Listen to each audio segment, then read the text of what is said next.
welcome to Cooking with NNPL.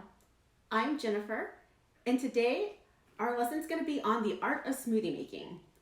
So, what's great about smoothie making? Well, smoothie making is pretty simple. It requires few ingredients. You can play around with the ingredients. It takes only a couple minutes to make, and it's a great alternative for something lightweight and yet filling at the same time. So, if you're going to places like work or school, or you finished working out, it's a great way to get some great nutrition without going too overboard. So, the ingredients that we're going to go through, this came from a recipe that I got from a cookbook in our ebook collection. So, you can adapt it any way that you like, and in this case, I'm going to adapt it to something that I prefer, and you can definitely try this at home with what you have in your pantry. We're going to start with our first ingredient, which is going to be our mixed berries.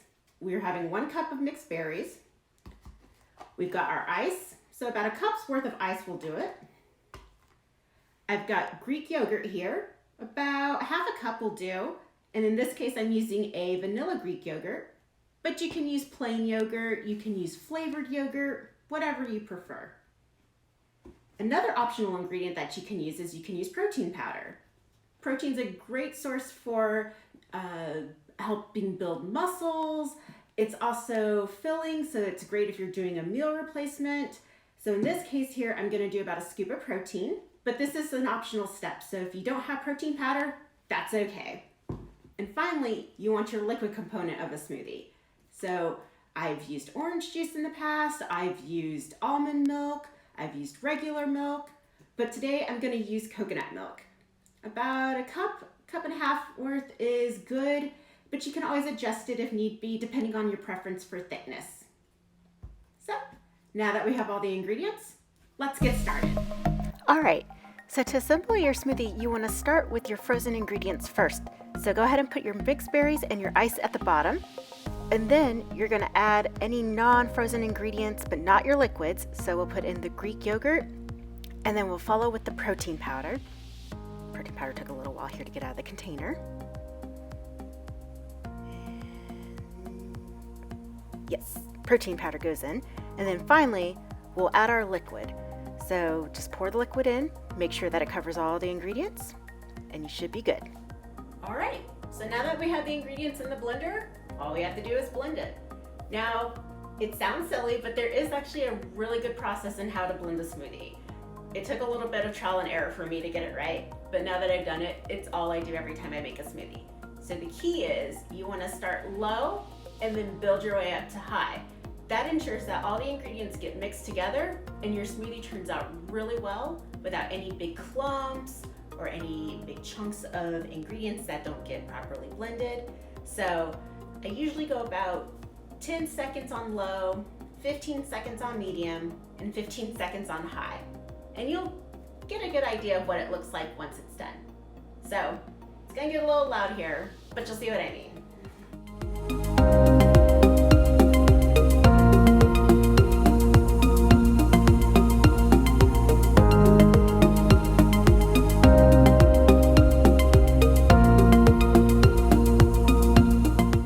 And there you have it. All right, so we just went and made a mixed berry smoothie. And so now I'm gonna do another variation of a smoothie. It has similar ingredients to the first one, but there are a couple of changes. Again, you're able to change it to whatever ingredients you like. So for this one, I'm gonna be using a different fruit and I'm gonna be using a different liquid. So for our fruit, we're gonna do a half cup of a tropical blend, which had mango, strawberries, and pineapple. And I also added a half a cup of dragon fruit. And then for the liquid, I'm gonna do a cup and a half of an orange pineapple juice blend. But the other ingredients are still gonna stay the same. So I still have my cup's worth of ice, I have 4 ounces of Greek yogurt, and I'm gonna add a scoop of protein. So now that we have all the ingredients, let's get started.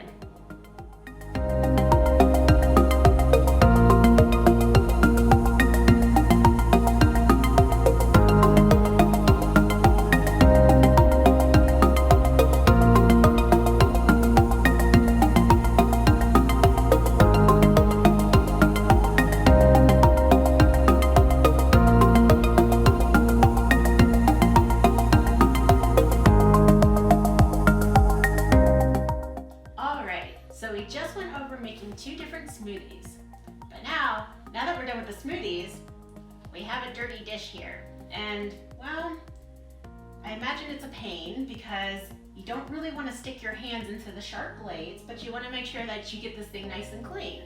So, there's kind of an easy hack around it. How do you do it? Well, we're just going to take a little bit of dish soap, put it inside our container. We'll add fill it up about halfway with hot water.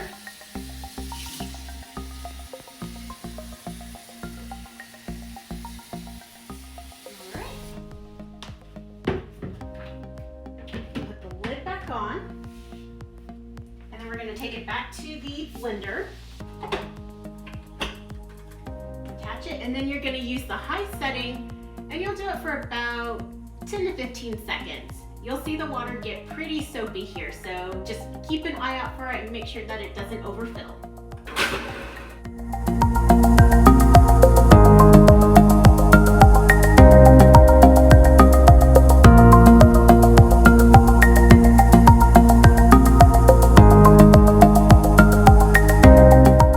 All right, so then we can turn that off. We'll take our blender back to the sink. And to just kind of make this easy, I just pour the water over the container, or over the lid. And then once again, rinse it under hot water.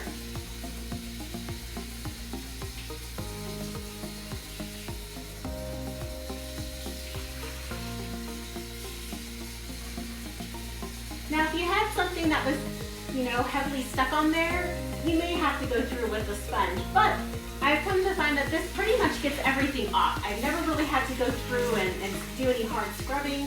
It gets everything off really easy.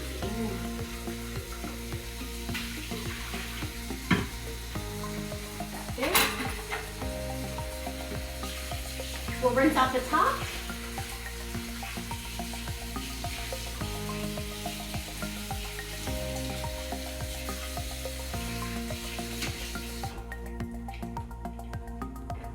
And now you have a clean blender. Easy peasy. So thank you so much for joining me on our cooking journey. So if you have any questions or if you're interested in any other cookbooks, check out our online collection at nnpl.org. This is Jennifer saying thank you so much for watching, and I'll see you next time.